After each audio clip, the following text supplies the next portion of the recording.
some more of what is our purpose? Why are we here? Kelly Fryer of Lutheran Clergy, who wrote a book called Reclaiming the L Word, the Lutheran Word. Woo! Renewing the Church on its Lutheran Core. Yeah, it's a great book. And it was amazing because as I read this book, when she wrote this book, she came. I had been at my last church where we had started the redevelopment and had grown from probably 30 to about 200 something. And she came to the Florida Bahamas Synod Assembly. And she did a presentation of this book.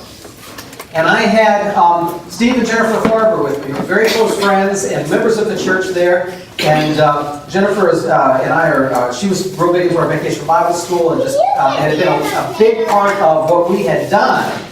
And I was so excited because I knew what was kind of in this book. I knew it described almost exactly, it was almost as though Kelly was a Newport Richie writing about our experience because her experience was so similar.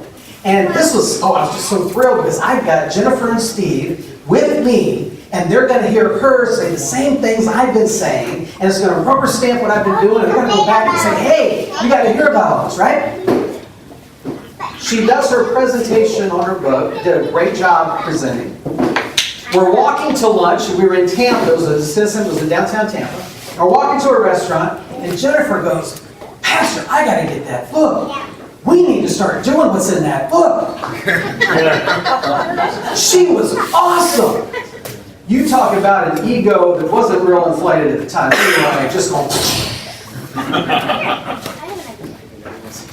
So over lunch, I started just asking some questions, and by the end of lunch, she realized, Pastor, we really are doing a lot of this stuff already, aren't we? But it was a separate voice that was sharing the message. Sometimes that's important too. It can't always be the pastor or always a key person. It can't always be the president. It can't always be the treasurer. It can't always be the deacons.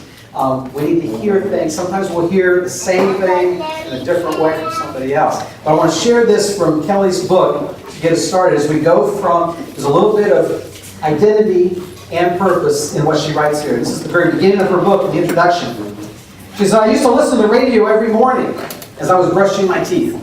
Because I live in a metropolitan area, about every 10 minutes or so they break in with a weather forecast and traffic report, which is fine and dandy on the 6 other days of the week. But on Sundays, I just don't want to hear it. I don't even turn it on anymore. Monday through Friday, the traffic report sounds like this. If you're supposed to be at work by 9, I hope you've left your house by now. It's bad out there. Even Saturdays usually have something exciting happening out on the roads. There's a football game or a street fair or a big sale at the mall or some other event that has people up and out early. But not on Sundays. Nobody goes anywhere on Sundays. Sundays are dead.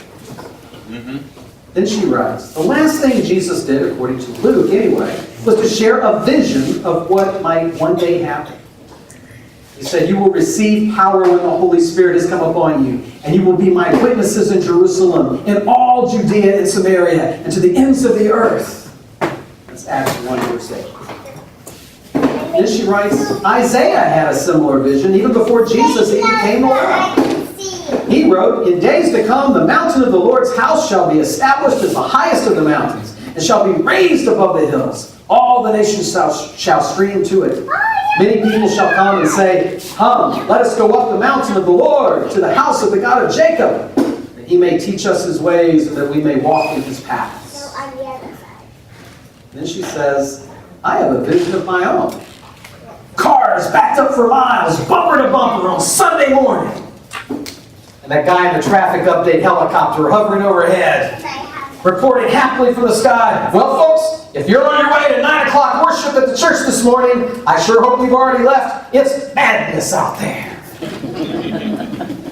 I used to joke where we were located, you're going to see a picture of that church a little bit later today, where we were located on this little 2-lane road called Old County Road 54. We were on one end of the street, about a mile down the street, between 2 big roads, was a Roman Catholic church. And they had sheriff's cars for every service to help with traffic. I dreamed of the day we would need a sheriff's car at our little Lutheran church. And it took a sewage backup that filled the whole church. That gets better. That'd be better. the day after I left for vacation. And it was the first time in my ministry I started a 2-week vacation back to back. And I've learned that you need to do that. So I'm in North Carolina. It's my first day up there. And I get a phone call from the president of the congregation. Pastor, I want you to know we've got it handled.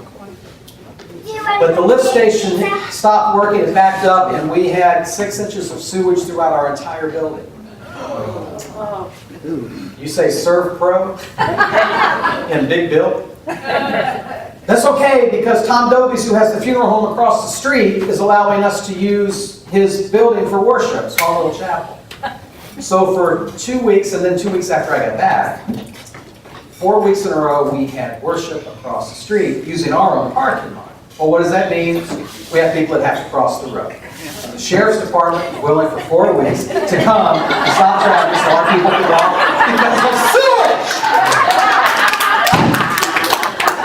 And what was so funny about it was the first week I was in North Carolina, I went to church up there, and I get a picture sent to me, and it says, Pastor, you always wanted a sheriff's car, now you got it.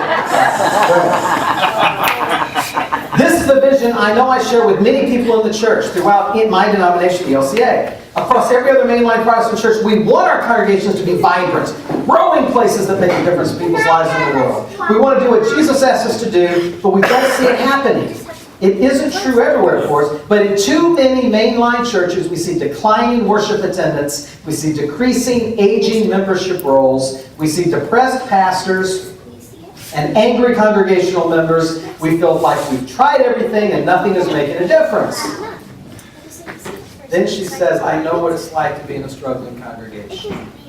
In fact, in November of 1992, when I accepted the call to serve as pastor at Cross of Glory Lutheran Church, that 13-year-old congregation, like so many, was dying. Today, it's not. In fact, thanks be to God, worship attendance has grown by nearly 500% in the past 10 years.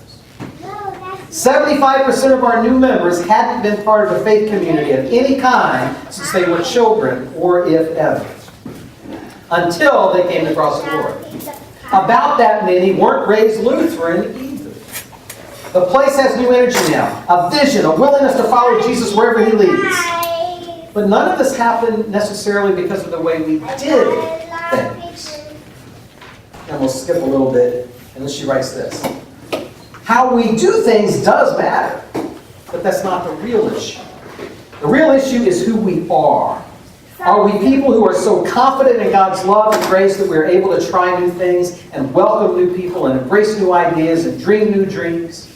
Are we clear enough about what we are being called to do and to be that we are willing to set off on whatever new adventures God calls us to?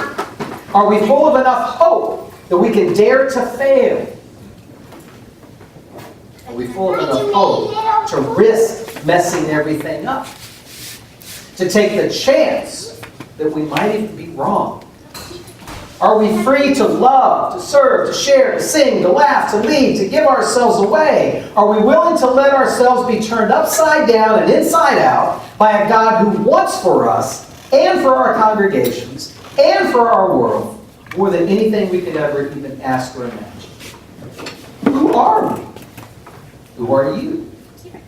How is the life being changed by God's power? How is your life being changed by God's power and presence and call? How is God changing your congregation? These are real questions, and this is the place to begin.